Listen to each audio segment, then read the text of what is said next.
पराधीन आहे जगती पुत्र मानवाचा, या ओळीची प्रचिती अशा प्रकारच्या घटनांमधनं आणि आजच्या कार्यक्रमामधनं देखील आपल्या सर्वांना येते. आपल्यापैकी कोणीच कधीही कल्पना केली नव्हती की अशी अचानक अजितदादांना श्रद्धांजली देण्याची वेळ ही आपल्यावर येईल. पण दुर्दैवाने आज ती वेळ आपल्यावर आली आहे आणि आज विविध क्षेत्रातल्या लोकांनी अजितदादांच्या बद्दल आपल्या भावना, आपल्या संवेदना, आपले अनुभव या ठिकाणी मांडले देखील आहेत. खरं तर एखादं राज्य ज्यावेळी घडतं त्यावेळी कोणी एक व्यक्ती ते राज्य घडवत नसतो. वेगवेगळ्या वेळी वेगवेगळ्या प्रकारची नेतृत्व त्या राज्याच्या जडणघडणीमध्ये आपलं योगदान देत असतात, आपला ठसा उमटवत असतात. मी हे दाव्याने सांगू शकेन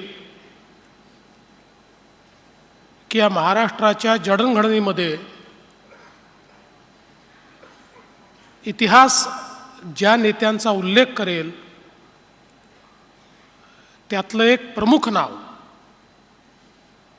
हे निश्चितपणे अजितदादांचं असेल. अजितदादांनी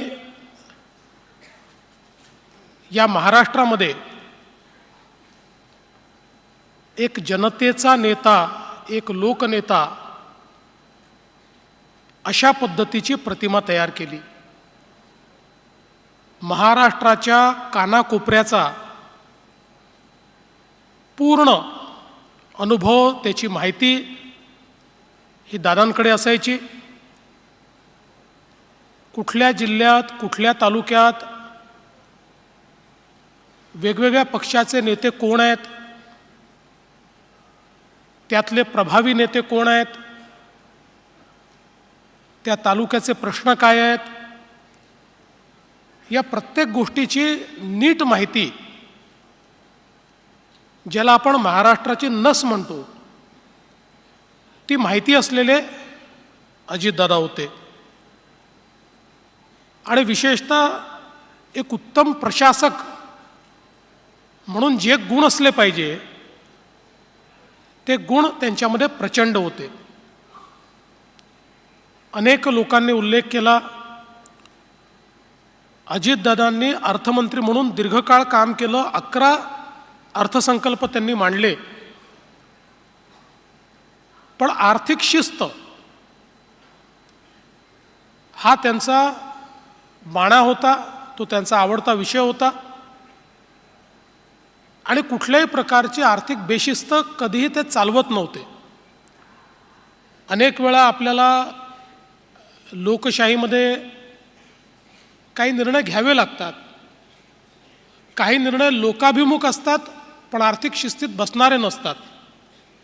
अशा परिस्थितीमध्ये लोकाभिमुख निर्णय ते घ्यायचे, त्याला विरोध करायचे नाहीत, पण वस्तुस्थिती मात्र निश्चितपणे मंत्रिमंडळापुढे ते मांडायचे की याचा आर्थिक भार कशा प्रकारे येणार आहे, त्यातनं राज्याची क्षमता ही इतर ठिकाणी गुंतवणुकीची कशी कमी होणार आहे. आणि मंत्रिमंडळात येत असताना प्रत्येक विषयाचा प्रदीर्घ आणि सखोल अभ्यास करून दादा यायचे. कितीही विषय मंत्रिमंडळात असो, त्या प्रत्येक विषयाबद्दल 3-4 ओळीची माहिती त्यांच्याकडे असायची, त्याचा पूर्ण अभ्यास केलेला असायचा. आणि जिथे आवश्यक आहे त्या ठिकाणी आपलं मत हे ते नेमकेपणाने व्यक्त करायचे. आणि म्हणूनच एक प्रशासक म्हणून आपण जर बघितलं आपलं खातं चालवत असताना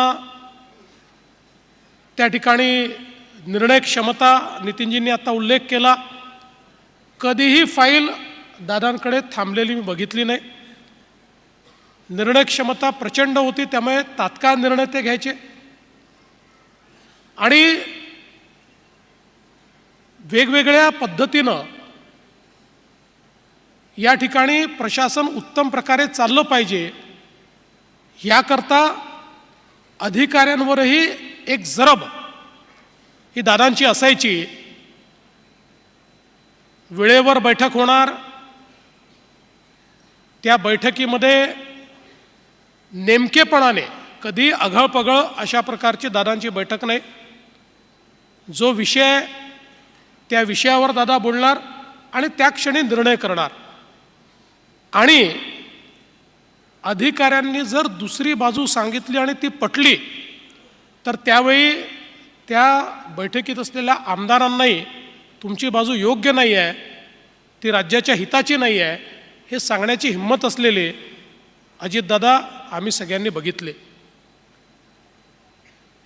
सहकाराचं क्षेत्र असो, क्रीडा क्षेत्र असो, विविध क्षेत्रांमध्ये त्यांनी काम करत असताना आपल्याला याची कल्पना आहे की ज्या क्षेत्रामध्ये त्यांनी हात घातला नेमकेपणाने, नीटनेटकेप्रमाणे आणि शिस्तीत, आणि शिस्तीच्या बाबतीत साखर कारखानदारीमध्ये एखाद्या नेत्याचा कारखाना जर नीट चालत नसेल तर तोंडावर त्याला सांगायचे, एखाद्या आमदाराला सांगायचे की असं कसं चालवता तुम्ही, अशा पद्धतीने नाही चालत. त्यामुळे प्रत्येक क्षेत्रामध्ये त्यांची शिस्त होती. म्हणून त्यांनी ज्या ज्या गोष्टी हातामध्ये घेतल्या त्या शिस्तीत आणि उत्तमपणे चालवण्याचा, टापटीपपणे चालवण्याचा त्यांचा नेहमी प्रयत्न असायचा. आणि या सगळ्या क्षेत्रांमध्ये काम करत असताना एक प्रचंड मोठा जनसंपर्क तर त्यांचा होताच, पण त्याचवेळी वैयक्तिक संबंध ठेवणं ही देखील एक प्रकारे त्यांची हातोटी होती. खरं तर